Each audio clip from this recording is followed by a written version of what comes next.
Ooh.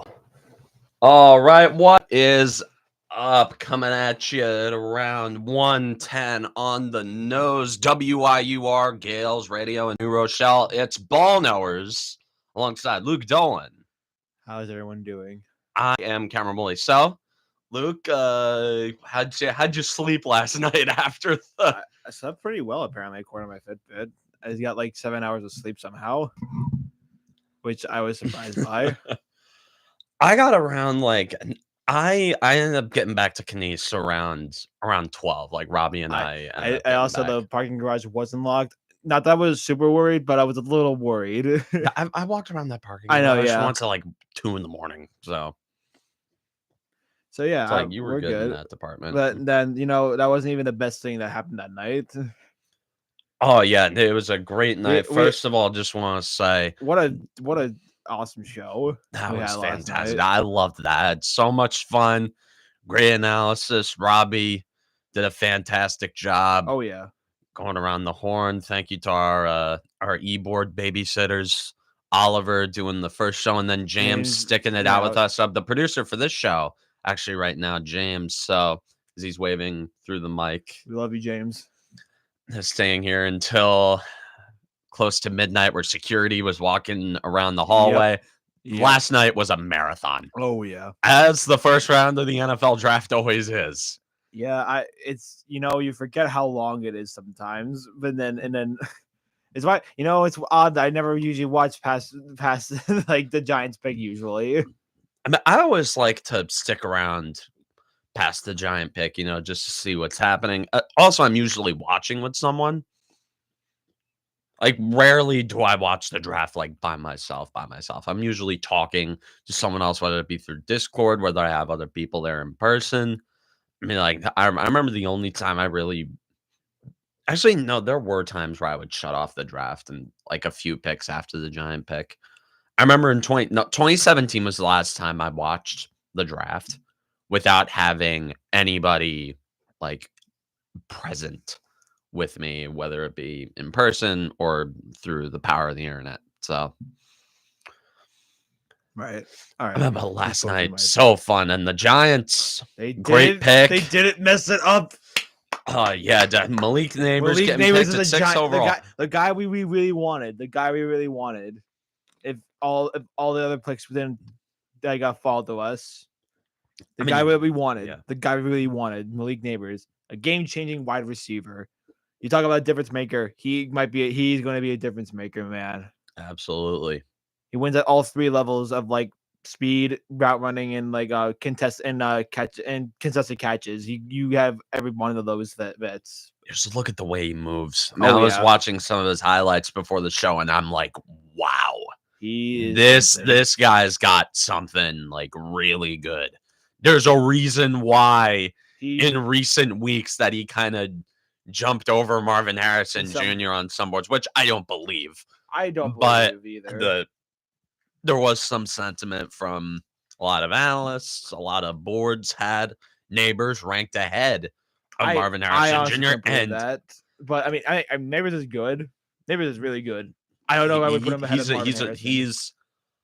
He's a guy who profiles as a legit number one superstar wide receiver. Like that's the type of guy we could be dealing with here. Yeah. It's just Marvin Harrison projects to be like actually like a Hall of Famer. One of the best receivers for years to come. But Malik Neighbors is going to be a number one receiver, which is something the Giants have not had. So I am not saying he's a bad pick by any means. Maybe I love the pick. In fact, actually. Oh yeah. We were so relieved that it wasn't JJ McCarthy. Oh my god! And I'm seeing so many people on Twitter. I'm just going to throw this out there. There are too many people on Twitter or on Instagram who are like, oh, man, we didn't take a quarterback. Nobody's going to be able to throw the ball at Neighbors. What are you doing? Committing to Daniel Jones. Blah, blah, blah. There's an out in the contract after Malik Neighbors. There's a misunderstanding. There's a huge misunderstanding. Malik Neighbors is not a weapon for Daniel Jones. Malik Neighbors is a weapon for this offense in general. He's a weapon for the next quarterback they bring in. Yeah, or because they're on the hook for Daniel Jones for like this next season, really, and they can do whatever they want, cut him or whatnot. They're not on the hook after this year, Or they're on less of a hook. unless they're on less of a hook. I mean, there's still some dead cap, but it's less. It's not. It's a swallowable enough Yeah. amount Exactly. of dead cap. I was also looking at the quarterbacks for next year's draft anyway. Well, you're San- never. I mean, you're not going to be able to really get a good idea of who the top quarterbacks until they start playing games. Nobody. I mean, when people were 'Cause- talking about like at the beginning of the season, nobody thought Jaden Daniels. Like I didn't even know who Jaden Daniels was. I kind of knew who Jaden Daniels was, but he was back in Arizona State. But man, I saw like Drew Aller of Penn State was like a projected top 10 pick in quarterback. I'm just like, Drew Aller sucks. Kind of sucks. Wait for next year? Yeah, for next year. For Penn I State. mean, Granted, I didn't watch many Penn State games, but what I saw, Drew Aller was super underwhelming. Super underwhelming. And that's the guy they're projecting. Some people are projecting to be a top 10 pick next year. Oh, good Lord. I mean, if it's one thing that we learned from the top 10 of this year's draft, Hey, what's up, Robbie? nobody cares. Oh, Robbie, what's up? Robbie, Gotta thank you once again for Robbie- being such a wonderful host last night. Robbie, you did a fantastic job last night. Like you really handled it like a pro. I guess Like since the pro you are, Yeah. just handling it. I guess if he's still here, I want to say like the Jets did pretty good last night too. Oh yeah, the Jets. That was a really good bet. They That was traded good. back. They traded back one spot and got free draft. I don't understand why the the Vikings traded up one spot. Okay, I'm thinking they were maybe scaring them by saying, "Hey, Oh, the Denver. Denver and Oakland are calling, not Oakland, Las Vegas are calling us. It's like, hey, you want JJ McCarthy? You're gonna have to give us a couple of day 3 picks," and they did. And they did. I'm like how I characterize it: more darts to throw at the wall. Yeah, you got more mid-round picks. That was good. That was shrewd business by Joe Douglas right there. Hey, Joe Douglas during the offseason never really makes a lot of baffling moves. He doesn't. Just no. that they become baffling when the season comes around. Yeah, but hey, that you got 3 mid-round picks for a desperate team before a quarterback. They move up one spot. Like, Which I will never really I'm sorry, agree with. quarterback. I'm just gonna throw it out there. Quarterbacks are kind of becoming overvalued, especially Well, because the mid-tier. because Like there is no way JJ McCarthy, Michael Penix, and Bo Nix should have been day 2 guys. oh yeah, Those are guys like the only one who I'd make an argument for being a first round pick is Penix. that's another topic, right? That's another topic. But to we'll talk Michael about that Penix in a on the topic. second. I mean, if Penix went, if some team picked Penix in the first round, and like if the Vikings picked Penix, I'd be like, oh, that's actually a solid move. Like that would get a golf clap from me. that would have been more. That would have made more sense than. Okay, I guess we could talk about it now. Yeah. I could not believe that Michael Penix was drafted by the Falcons. I could not believe.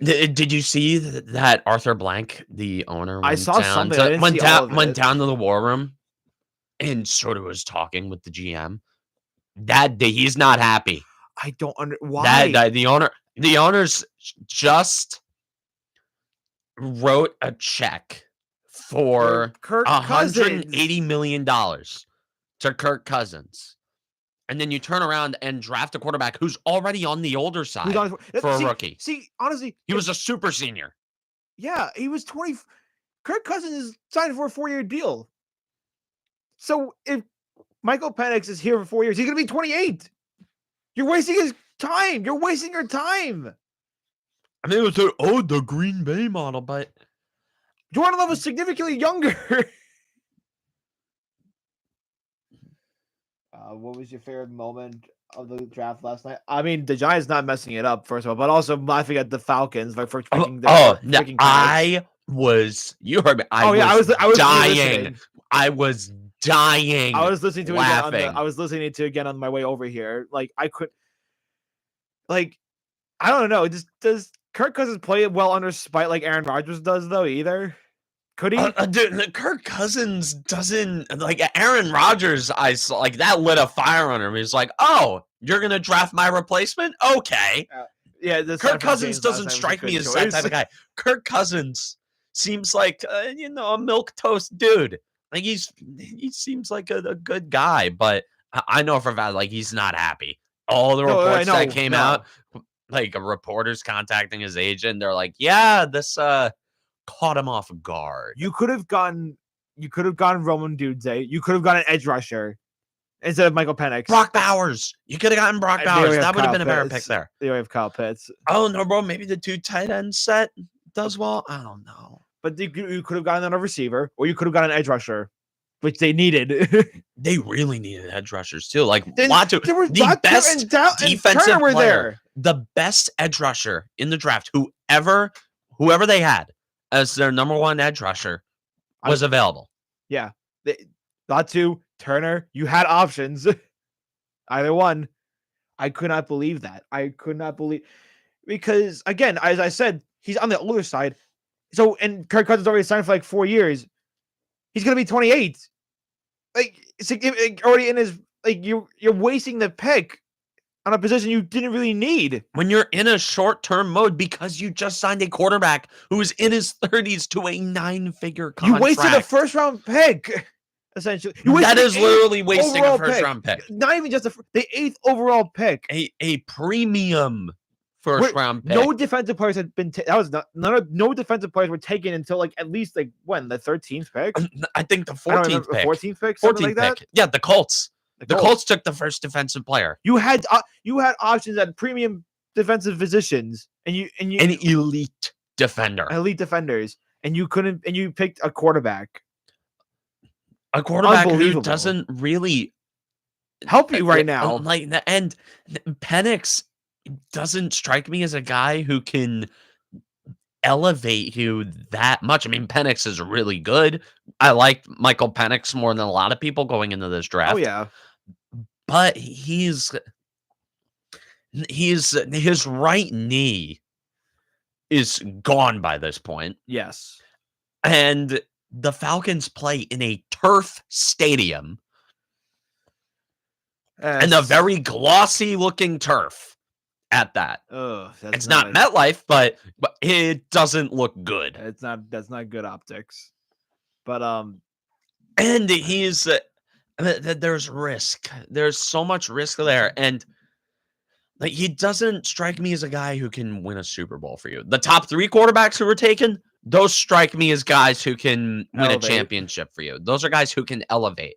Yes. And the quarterbacks in this draft were so overvalued. I was so overvalued. Yeah, I could have. Those 3 GMs. Okay, Michael Penix going to the Falcons is the worst pick I've seen in years. The Vikings trading up for JJ McCarthy. One spot is a terrible pick. And the Broncos drafting Bo Nix at 12. I mean, well, I mean, I like Bo Nix, but again, there's a category for those guys. Day 2 guys. That is what they are. They had no right being drafted in the top 15 of an NFL draft. So 6 quarterbacks were taken in the first round. 6 of the top 12 picks were quarterbacks. Yeah, 6 of the top 12 picks for quarterbacks. Yeah, half. That's nuts. That is an unprecedented run on quarterbacks. It's not like they all profile. It's not like it's 1983 or 2004. I mean, 83. Yeah, when you had John Elway, Dan Marino, Jim Kelly. Yeah, that's fine. Yeah. Even Ken O'Brien wasn't that bad. But like, I mean, should have been picked over Dan Marino. But there's so much overvaluation there. And for next year, no, this is a good sign for the Giants because they're very likely to be in the market for a quarterback next year. As Jack was saying right here, the Broncos staying put and picking Bo Nix makes a lot more sense than the Falcons and Vikings moving up. Yeah. The Falcons, okay, like the Falcons and Vikings picks make way less sense than the Broncos picks. At least the Broncos make some sense of reality. I mean, yeah, the Broncos at least didn't have to sacrifice anything or just completely contrast their window of time. Yeah. Like that, it makes no sense to me. It doesn't. And back to what I was saying before about the quarterbacks. The Giants are very likely going to be in the market for a quarterback next year, unless Daniel Jones or Drew Lock somehow play well enough well over to their head. like way over their head. Which Drew I Lock would is- welcome. Which I Okay, would welcome. I'd welcome that. I mean, I'd rather the guys we have right now. I want nothing more than to see Daniel Jones play well or watch Drew Lock play well. But the Giants are going to be in the market for a quarterback next year, more likely than not. I don't know what The 6 of the top 12 picks being quarterbacks takes 6 teams out of the running for a quarterback next year. That is over a sixth of the league. Yeah. That just became not a threat And to trade up, and most likely very bad teams next year. I mean, the Bears. Oh, they aced last night. Yes, That was an ace. Like I remember, I didn't really have much of a reaction to their draft other than after Odunze when it was available got picked, and I was like, they have such a great wide receiver room now. Everyone around us, we were just like, yeah, that was like they just aced it. They could have picked Brock Bowers, and I don't think that would have been a bad pick either. In some respect. Oh yeah, because I don't know who their tight end is, but man, Cole Kmet, maybe I don't know. Is he still there? I'm not sure, but like, man, you could have. I mean, Roman Odunze was also the obvious pick right there, though, too. Yeah. Now you have a receiver of Odunze, DJ Moore, and Keenan Allen. That's legit, dude. That's a team that can do things next year with Caleb Williams. If Caleb Williams plays well, they also have a more than suboptimal offensive line situation. Hopefully, yeah. I mean, Caleb Williams profiles to be a franchise quarterback, so yeah. Drive more offensive line. Lineman. I'm like wondering what now it's bringing back the Giants real quickly. I'm not sure what they do like going forward in the draft. There's gonna be some straggler from the first round. I want Cooper DeJean. I would love Cooper DeJean. I would like him. I'm not sure if I'm not sure if he falls to us though either. If he falls to us, I mean, that'd be pretty nice. I also remember Jason Sehorn. Yeah, I know. That's the type of vibe, a playmaking athletic. Him and Deontay Banks on either side. That would be really nice. Oh yeah. No, I've heard nothing but glowing things about DeJean from your friend who's like from Iowa. I mean, yeah, from my friend who goes to Iowa. Who's a Cowboys fan. I mean, who's a Cowboys fan. Like, I'm sure he was. I gotta ask him about that, but I would love if Cooper DeJean went to the Giants. That would be a great pick. You want to talk about value? That's value right there. I wouldn't mind them getting like the safety from Minnesota if he falls to them either. I think Tyler Newman. Maybe, but like that's a safety though. I mean we do need a safety, don't we? I mean, we do need a safety, but you can get a safety at. I mean, if you're drafting a safety in the second round, you're expecting Xavier McKinney. Like, I guess, yeah. Or I mean, I don't know if we really need linebackers, but if there's a good value there, maybe. If there's good value, hey, I am not against picking a linebacker or a defensive lineman. I'm trying to think like what position. Especially, I'd be fine with taking a defensive lineman or an edge rusher, another edge rusher who can come off the bench. Because all I'm thinking about is the 2007 and 2011 Giants. Thing is, that's how they had guys coming off the bench who could rush the passer. Thing is, also we also are pretty deep at edge, but I guess it wouldn't be a bad thing to add. I just don't know if you add that in day 2 though either, because you can find more depth later on in the draft. Hopefully, I mean, because we already have Brian Burns and Kayvon Thibodeau and Azeez Ojulari. True. It would be. I'm not saying it would be a bad. I'm not saying it would be a bad idea to draft another edge rusher in the second round. But I think maybe get another guy. Maybe trade down partially of a couple spots, and maybe hopefully that Blake Corum's still on the board. That's a guy I really want. Blake Corum's a third round guy. I'm not touching a running back until the third round. I just been doing. If they take a running back in the second round, I wouldn't be pissed, but. Especially if it's Blake Corum. I mean, if it's Blake Corum or it's the guy from Texas. Oh yeah, but yeah. I mean, I don't know. It could if you're hoping for a Corum to drop down to the third round to our spot. That might be wishful thinking. That's what That's just me. That might be a little bit wishful thinking. Because I think. I mean, I'm just doing based on the PFF mock draft I've been doing constantly over the last 24 hours. he's been constantly going like the Chiefs or 49ers in my drafts. To Corum? Yeah. So I'm like, Mm. oh, great, cool. Let's give him more better players. Yeah, one of those teams. Let's do that. Yeah. But yeah, that's as a guy I would actually really like if he fell into the third round. I don't know if that happens, but that would be something. But what about if they draft Spencer Rattler in the third round? Nah, nah. I don't like taking a quarterback unless you're absolutely 100% sure that that's a guy you want to build your franchise around. Again, but I'm very strict when it comes to quarterbacks in the draft. Oh yeah, It's to the point where I'm like, unless you are, unless the guy has the upside of a guy who can beat Patrick Mahomes in an optimal situation, if he's lucky, I want to go nowhere near him at any point in the draft. Sure, maybe take a shot on a guy in the 6th round, but I think any quarterback day 2, I'm not taking a quarterback day 2. right. If you're taking a quarterback who you think can be the face of your franchise, you need to do it in the 1st round. You need to take a Yep. premium guy. You need to take a guy like Caleb Williams, Drake May, or Jaden Daniels. That's those were the only quarterbacks that I was willing to take in this draft. I was not a fan of taking Michael Penix in the 2nd round when you were throwing that around before the Falcons Falcons took picked him him at 8th 8. overall. Oh, because my goodness.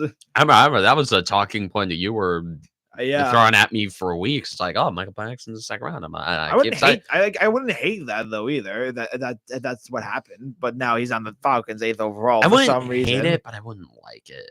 I feel like it's just a waste of a pick at that point. But yeah, I'm not. What would you say the Giants' biggest needs are still like now outside of quarterback? I would like to pick up another guard, ideally. I kind of like the guard from UConn, Christian Haynes. Oh I think yeah, I like him. yeah. If he's available in the 3rd round, I mean, I want offensive linemen. maybe a running back. I mean, yeah, maybe take a running back. That's why I keep pushing Blake Corum.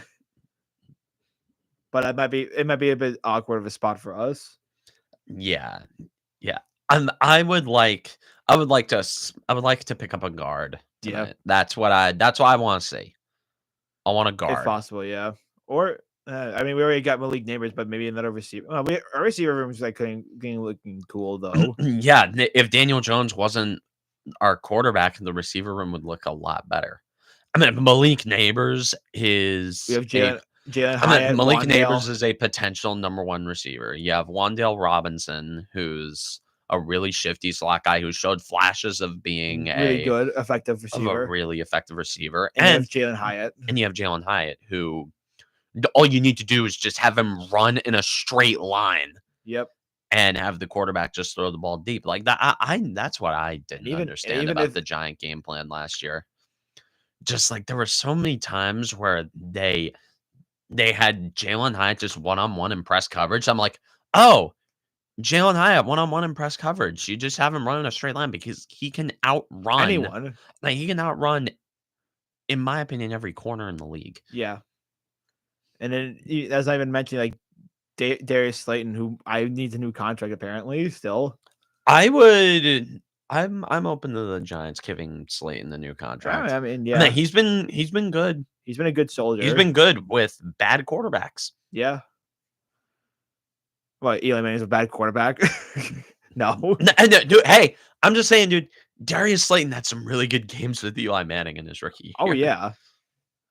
But, yeah, I mean, guard. I mean, if they pick up some more defenders, sure, cool. That would be nice. Yeah. And this, like in the secondary, that would be welcome too. This is the punt take, but there are a lot of ways they can go with this pick that I'd be fine with. Yeah. I mean, I think they should go best. So they're like night, I was only really stressed about last night. Like they needed to get that pick right. And I think they did. And they really needed to give us something that made us believe in that regime. Yep, and getting Malik Neighbors is that And yeah, I mean they could go. I mean, also they should just go best player available. They should just go I think best player best player available. available or positional value. Joe Yeah, Shane seems to really be big on on positional positional value value. with premium picks. Yep. But yeah, I think I can trust Joe Shane. I can trust him. Yeah, I trust him.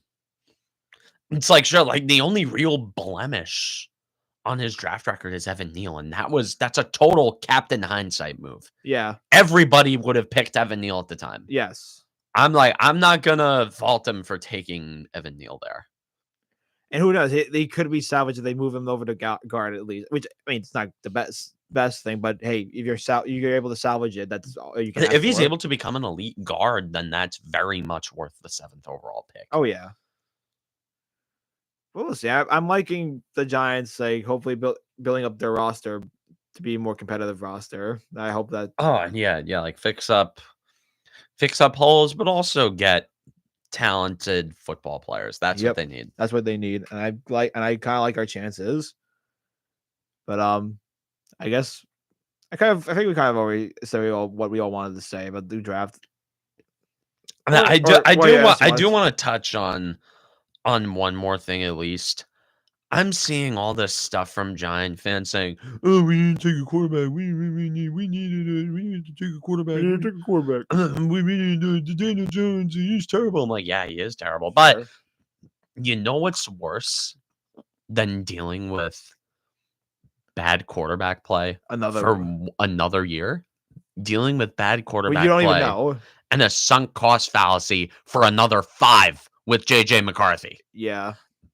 What they were advocating, like it's so funny because they talk about Daniel Jones being terrible, but they were advocating to do the same thing that got us into the situation that we are in the first place by reaching on a quarterback for no reason other than, oh, he's a quarterback and we need a quarterback. Yeah, and it's like, yeah, do you want to go in the next year with Daniel Jones as your starter? No, nobody wants to. Not by a long shot. I don't want to.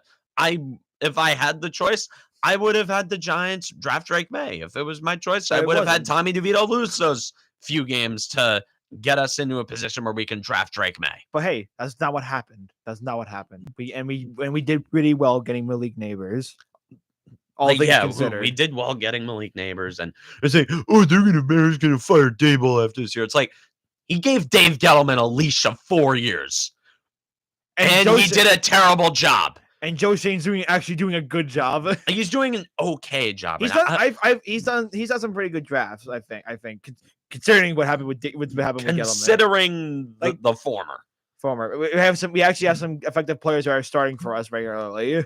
I think, yeah, dude. Micah McFadden, Deonte Banks, Kayvon, Wandale, Hyatt, JMS. I'm still not 100% sure about JMS. I think he'll be fine, though. Oh, also, another talking point. Why did the Bills help the Chiefs last night? I don't understand. Why are we helping the Chiefs? Why are teams helping the Chiefs? I went over to my buddy's place last night after a draft around like 12:30 to talk about, like, after I got back, I wanted to go down because like these friends, I wanted to talk about the draft with them, and then everyone said the same thing. Why are we helping the Chiefs? I'm sure Bills fans are saying the same thing. Why are we helping the Chiefs? And like every year, the Chiefs kill the Bills in the playoffs, and next year, you know who's gonna kill them? Xavier Worthy. Yep. You know what I else just thought of? When the Bills needed a receiver. Yeah. It's funny you mentioned that. I was talking this to like my brother and dad last night. Maybe they just don't want to pay a receiver first round money. Oh. Maybe they just don't want to pay him a first round money because they're in cap hell already.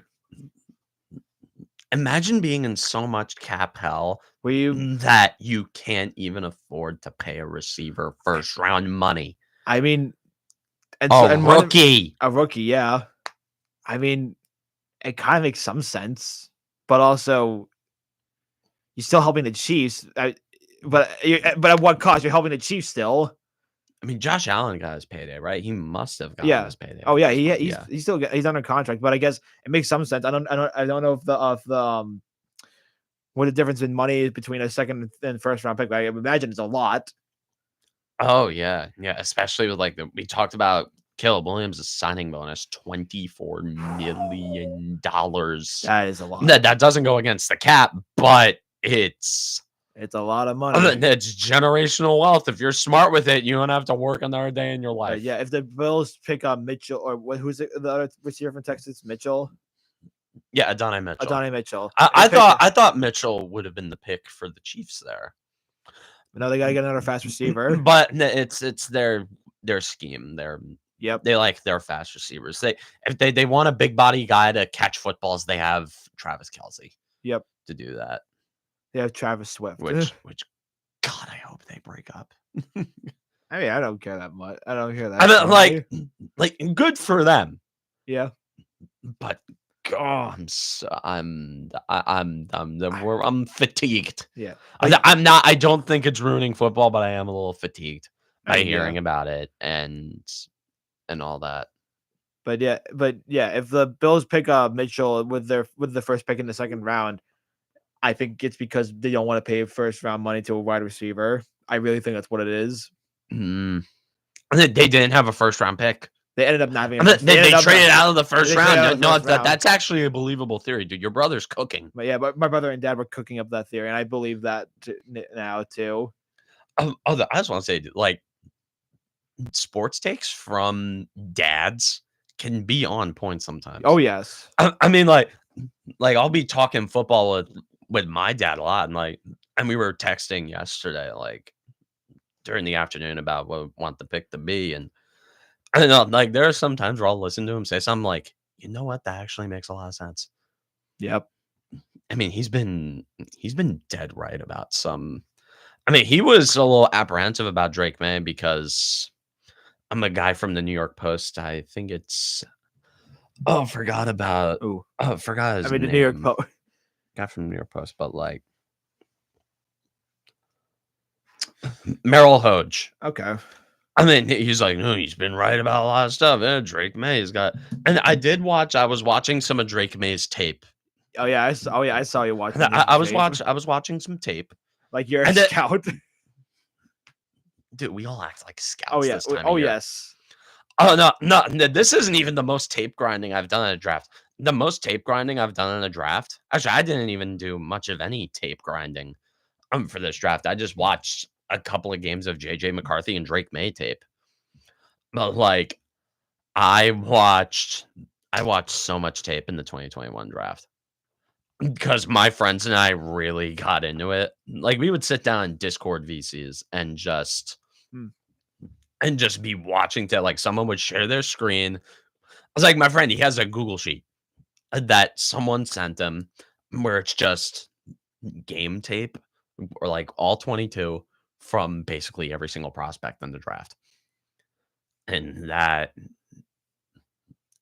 was fun. I can imagine. I will say that no, it is really fun. Especially when you're in high school and you're on spring break, you have no work for a whole week. You sit down in your room, all you have is your computer. I'm like, I sat down, I watched so much tape. All I did was watch tape. Nonstop. And I'm just gonna say right now, I haven't missed on a lot of quarterbacks. You missed on one though. I know that. Big one. Okay, last year I missed on Bryce Young and CJ Stroud. Oh, I was gonna say you missed on Zach Wilson as well. Okay, I missed on Bryce Young, I missed on CJ Stroud, and I missed on Zach Wilson. I have hit on a vast majority of other quarterbacks. I didn't think that like the 2018 draft was the first time I really called some shots on quarterbacks. I was a Josh Allen guy going into 2018.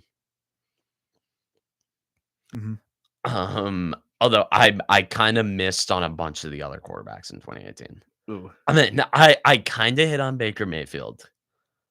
I mean, well, Sam Darnold, we're never really gonna know because he got drafted by the Jets. Yeah, and by Adam Gase. Okay, Rosen, that was a miss by me. Oh, Like I thought Josh Rosen was going to be pretty good. I mean, I also I don't mean, think it everybody helped. thought Josh Rosen was going to be good. I Though. think He was in a terrible situation. yeah, the though. Cardinals. But yeah, I mean, Lamar Jackson, I thought he was going to be good. I didn't think he was going to be that good, but I knew he was going to be good. Yeah. Going into 2019, I thought Kyler Murray was going to be solid. he's been pretty good. I wasn't too. I liked Dwayne Haskins, but I wasn't crazy about Dwayne Haskins. And Daniel Jones. Daniel Jones, my opinion on Daniel Jones It's a going into the draft was yikes. I was high on Drew Lock though. Hey, no, they're both Giants. Yeah. The 2020 draft, I called my shot on Joe Burrow. Like in the middle of the season, I'm like, okay, Joe Burrow is gonna be really good. Oh yeah. I'm like, this guy's gonna be a superstar. And sure enough, he is. Yep. Tua, I liked Tua. I think he's still a decent quarterback. Like I liked Tua. Didn't love Tua, but I liked him. Yeah. Justin Herbert, I liked him. So all squared away on that. I didn't really have much of an opinion on Jordan Love. I'm going into 2021. I thought that I wasn't crazy about Trevor Lawrence going into that draft. The couple years before, I was high on Trevor Lawrence, but yeah. I was higher on Joe Burrow than I was on Trevor Lawrence going into their respective drafts. Yeah. So I kind of hit on Trevor Lawrence to a degree. Like I thought he was going to be good, but I didn't think he was going to be generational. Wait, that was 2019 draft, right? Or the 21 draft? Oh man, that quarterback draft class, man. I thought Zach Wilson was going to be open a window. Good. Yeah. Although he got the Jets. Yeah, the Jets. Anyways, they want to like pivot over to like other things, or do you still have any more things to say? No, I'm just going down the list of quarterbacks who I just trying to analyze my hit rate on quarterbacks. All right, I guess we can. I didn't think Trey Lance was going to be. That is bad. That's a big. That is a decision that gets GMs fired. GMs and they just happen to draft Brock Purdy. They just have to draft. They still have to draft. Put it together a really solid team still. Yeah, they put together an amazing team. Like, yeah. Mac Jones, I didn't. He had a high floor.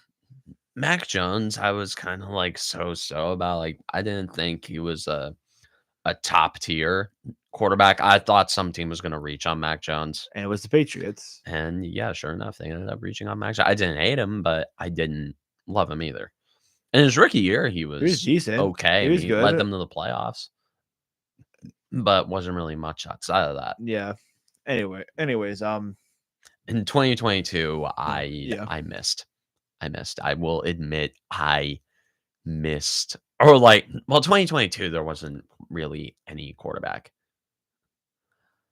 Although I did think Kenny Pickett was actually going to be solid. So, I missed on Kenny Pickett.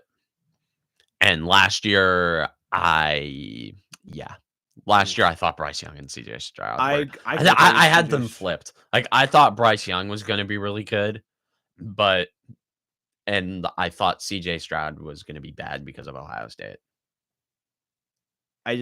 Robbie just put something in the chat. I mean, if you want to shift to baseball real quickly.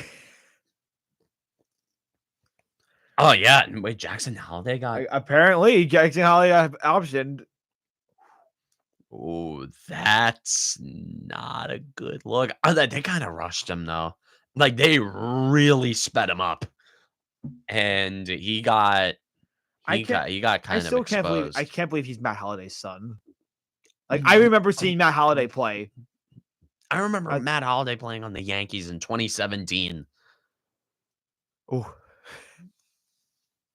And Matt Holiday was he was a great player. He was okay in 2017. He was a great prime player. Matt Holiday. That's a power. Yeah, on the Rockies. Yeah, that was a bad man. Yep. And and the Yankees lost the A's last night. I am willing to trade off the Giants not ruining their next 5 years for a split with the A's. All things I'm considered. convinced that sports is kind of a give and take like that. You know. Yeah, and the Mets will be activating JD Martinez today for tonight's game, and I'm happy about that. Yeah, big power bat for this Mets Just team that's been playing well lately. yeah, Justin. Sadly, it coincides with Francisco Alvarez going down with an injury, but hopefully we get a lot of production out of Martinez now. Hopefully, For sure. and I would get protection. I mean, the Mets have been they've been fun. They've been really fun ever since going 0-5. They've been playing some fun baseball. Oh, Though yeah. they went on a recent losing skid, which I mean, to be fair, it was they were due for one, but they left San Francisco with a win despite losing the series. So take that with as you will. They had they split the road trip out to California by beating Dodgers and losing to the Giants. So and it's kind of odd how baseball works like that sometimes. Yep. But now JD Martinez is here finally, which I'm excited for. And they've been hitting a lot. They've been hitting a lot better than I thought they ever would be. Francisco Lindor's woken up. Oh yeah. Did the Harrison Bader is hitting? The now underrated Francisco Lindor. Yes. At this point, I mean, Francisco. He's always been. He's always no. Everyone loved him when he was in Cleveland. Then he went to the Mets, and then he sort of somehow fell under the radar. Yeah. Even though he plays in New York, but. Well, it's the thing. New York fans are always critical of their superstars. Lindor always gets off to a pretty slow start. That's something that you also got to know too. Speaking of slow starts, I am starting to get actually concerned about Aaron Judge. Oh yeah, I'm actually First month of the season, he's slugging .371. As a guy who's billed as the best power hitter in baseball. I would imagine he turns that around eventually. I would have to imagine. I'm praying that he better because all this stuff, the captain. No, there's questions about whose team it really is now. With Juan Soto coming in and just being an amazing player. This team, I've noticed, whenever Juan Soto is neutralized, they lose, but whenever Soto hits, they win. Soto's the early pick for AL MVP right now. Yeah, I would. The thing about this team, as of right now, this is his team. He was kind of showing up, Judge, a little bit. It's also I want to give a shout out to Robbie again. He will be going live later on his own show. Oh yeah, to cover night 2 of the draft. So tune into him on the Robbie Bezos show on YouTube. Just wanted to point that out. He asked real quickly, so that's why at 6:45 p.m. tonight. If you want to get coverage of night 2, I don't know if I'm going to be watching it on TV. I'll see what I'll try to tune in, but I can't. I'll see what my friends are doing. Also, I'm going to be locked in on playoff hockey tonight. yeah, you're locked in on the Ranger game. Oh yeah. So I was at game 2 on Tuesday night. That was a heart attack. Yeah. Oh my god, I would have died if I was at that game. Honestly, though, I gotta be honest. I was more afraid of what the refs are going to do than the Caps. I've got to be perfectly honest with you. Oh God, here we go with the refs. It's playoff hockey, dude. It goes both ways, and you had a million power plays. I mean, yes, but you couldn't have. I showed you some of the missed penalties. It's playoff hockey. The refs kind of swallow their whistles sometimes. That's what happens. Blatant stuff like that's what happens to every team, dude. It happens to every team. I'm sure I could show you. I'm sure I could go on Caps Twitter and I could see clips of Trocheck tripping somebody and having it go on those. So that's how playoff hockey works. I know. That's how playoff hockey works. The better team usually ends up winning. You know what I'm also happy about? Hopefully, it's the last bit for a little bit we see of either one of Kelly Sutherland of Wes McCauley, who game 1 and game 2. If you lost any of those games, it would have been your guys' fault, by the way. It wouldn't have been Wes McCauley or Kelly Sutherland. It would have been your team. I also added, but you didn't lose the games. Although that game 2 was a little close for my Littlewood. And they were pinned. For the final few minutes, that was Woo. The thing was though, I oddly didn't feel worried about it. Oddly Yeah, enough, no, that's cap. That's was cap. If not that that were my worried. team, I'd be blue in the face. I'd be hyperventilating. I'd be passing out. I'd feel my heartbeat in places where I shouldn't be feeling my heartbeat. No, but this was not like a Hank era of final minute of a game where everyone's like flopping around and like trying to like get to the puck wherever they can, but then failing. It was not like that. Yeah, the team is more uniform now. It's not like 2014 where you're getting outplayed every single game, but Hank is just any Hank. Hank era year. I mean, yeah, that was every Hank year. Essentially, yeah, in the 2010s. I don't know. It's beyond me how you went to the Cup final in 2014. Like, yeah, well, it's Hank. Hank. The only way you guys were winning the Cup was if some Hank. And some depth. Yeah, some like. I mean, yeah, dude, your best forward was old Marty St. Louis. Matt Zuccarello. Oh, okay, yeah, Matt Zuccarello. That the third line. Okay, Matt Zuccarello was pretty good. That third line of Derek Brassard, Zuccarello, and Benoit Pouliot was like a life-saving line for the Rangers to have the playoffs. I mean that was Derek Brassard and Matt Zuccarello got Benoit Pouliot paid that offseason by the Oilers. He got a 5-year contract. Oh yeah, that's right. He got paid. The Oilers have always been this stupid. Yeah, they just happen to luck into McDavid. After having like a billion. After having Taylor Hall, they ended up trading the infamous Taylor Hall trade, which ended up like even now I think of the value from that trade. Even after the Devils traded Taylor Hall, they traded Adam Larson for essentially Dawson Mercer and Kevin Ball. Hank carried a bunch of third lines. Oh yeah, dude.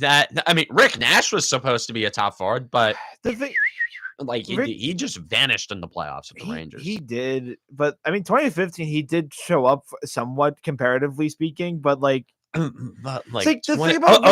2015 Rangers were actually a good team. Yeah, they won the President's Trophy. Yeah, but Hank was Hank.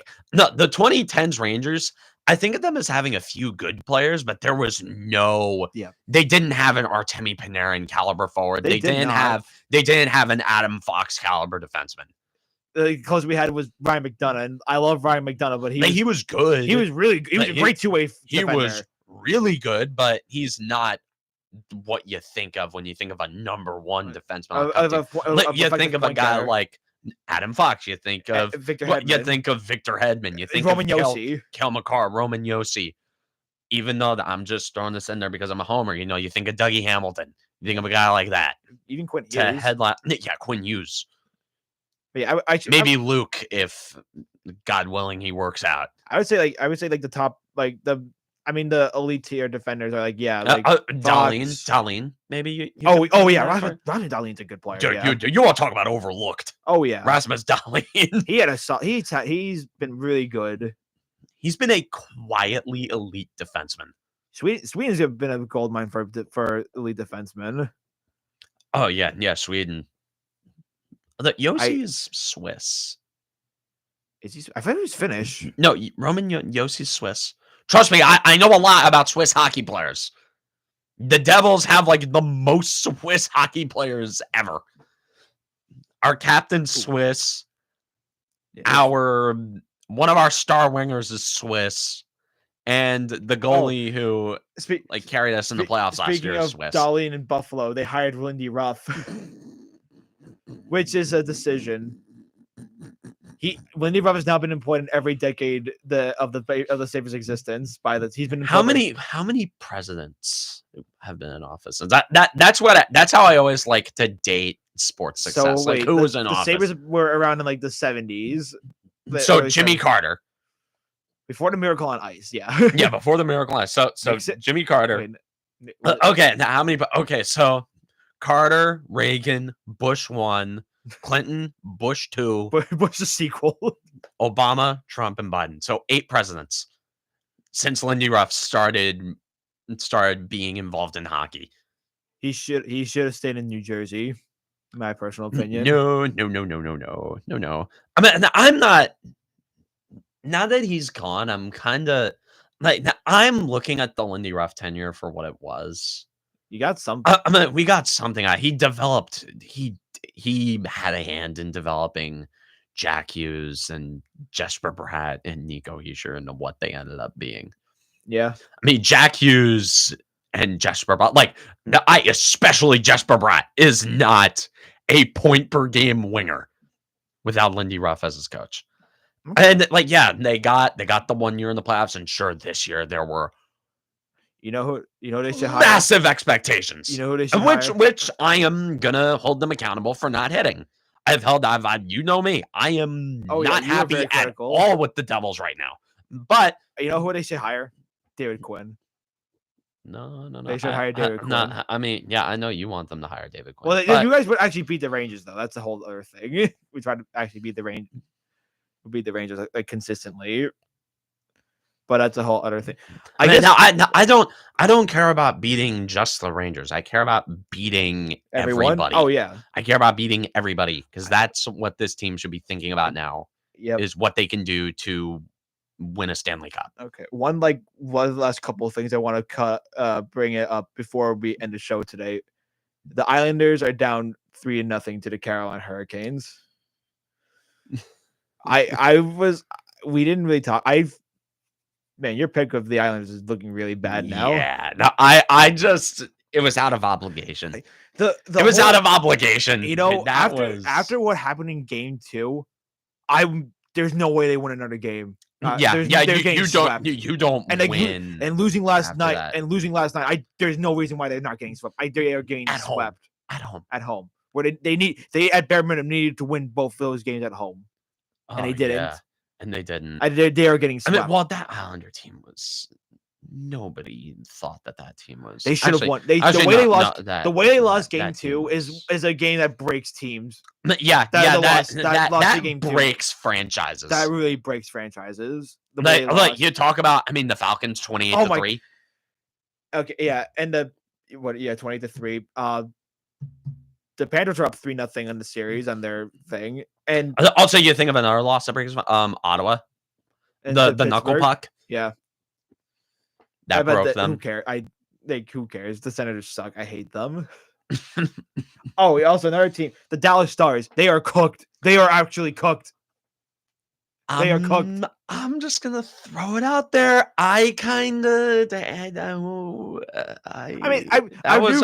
was a pretty easy upset. It was an easy upset to take, but I felt like the Stars would be able to match up with them because they won the West. I'm as someone who they lost both games at home. They lost both of them at home. As someone who is a fan of a team that Peter DeBoer used to coach, that's how it usually goes. They go on a deep playoff run. You think he's a genius, and then his luster he wears off. Although that's how all hockey comes. That's how Lindy Ruff ended up working. I mean, I'm like, sure, when they start wearing off, you want them gone. But yeah. All right. Anyways, we're running over. I have somewhere where I gotta be. Yeah. So we're gonna wrap this up. Anyways, thank you for joining everyone. Last night was super fun. Again, go to Robbie's stream tonight, 6:45. He's gonna be doing the entirety of day 2.